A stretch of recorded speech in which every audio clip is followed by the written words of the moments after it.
Al-wala atau disebut dengan waliullah bukanlah mereka yang punya keanehan-keanehan. Apalagi ada yang mengklaim bisa bertemu Rasulullah dalam keadaan bangun.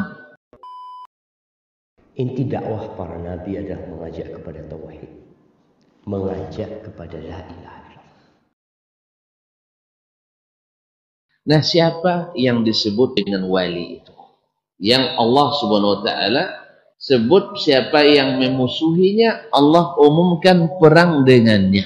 Apakah wali itu adalah orang-orang yang bisa terbang di udara, atau orang yang bisa menjadi pawang hujan lalu dielakkannya hujan, ataukah mereka yang bisa berjalan di atas air, ataukah mereka yang bila hujan tak basah kena hujan, atau mereka yang bisa masuk ke dalam api dan sebagainya? Itu yang disebut wali? Belum tentu. Karena seperti kata Imam Asy-Syafi'i rahimahullah, "Law ra'aituhu yamshi 'alal ma' aw yatiru fil hawa." Andainya saya lihat dia berjalan di atas air atau terbang di udara, fala a'tabiruhu, saya tidak menganggapnya sebagai wali hatta a'rifa mawqifahu minas sunnah, sampai saya tahu bagaimana sikapnya terhadap sunnah Nabi SAW. Jadi al-wilayah, al-wala atau disebut dengan waliullah bukanlah mereka yang punya keanehan-keanehan. Apalagi ada yang mengklaim bisa bertemu Rasulullah dalam keadaan bangun. Ya, siapa yang bisa mendeteksi ketemu tak ketemunya? Saya bisa aja sambil merem begini, saya bilang, baca salat tertentu, baca zikir tertentu, lalu saya bilang saya tadi bertemu Rasulullah. Bisa aja. Karena ada alat detektornya. Tapi yang penting kaum muslimin dan muslimat, Abu Bakar menghadapi masalah pelik dan sulit di masanya. Banyak orang yang murtad tak mau bayar zakat di masanya. Abu Bakar cinta pada Rasulullah, cinta pada Nabi, dekat sama Nabi.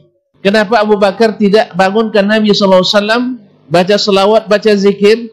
Rasulullah, ini banyak yang murtad, ini banyak yang tak mau bayar zakat, gimana saya melakukannya? Karena dia berdebat sama Umar radhiyallahu ta'ala anhu. Umar bilang jangan diperangi, mereka mengucapkan la ilaha illallah.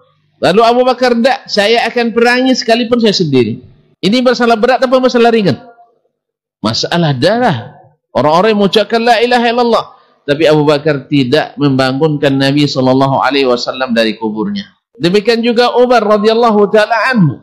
Berapa banyak masalah-masalah sulit yang dihadapinya dalam memerintah, juga tidak bertemu lagi dengan Rasulullah setelah wafatnya.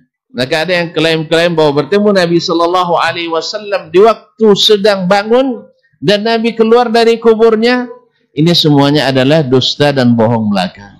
Sebab bisa saja antum klaim, apalagi saya lama di Madinah, kan bisa saja saya klaim saya malam-malam pergi ke Masjid Nabawi, saya baca Quran, baca zikir ini, bahkan itu, tiba-tiba lalu keluar sinar dari kuburan Nabi SAW. Antum karena saya lama di Madinah, ngangguk-ngangguk aja kan? Gimana cara buktikan tidaknya? Antum tidak pernah ke Madinah, saya lama di Madinah, ya kan? Makanya kaum muslimin dan muslimat dirahmati Allah, hanya orang berilmu yang paham bahwa itu adalah dusta. Apa sebab? Karena kalau Nabi balik lagi, hidup lagi, berarti yang bertemu dengannya sahabat Nabi SAW. Karena bertemu dengan Nabi dalam keadaan Islam dan mati dalam keadaan Islam, berarti sahabat. Berarti sahabat Nabi masih sampai hari kiamat masih ada.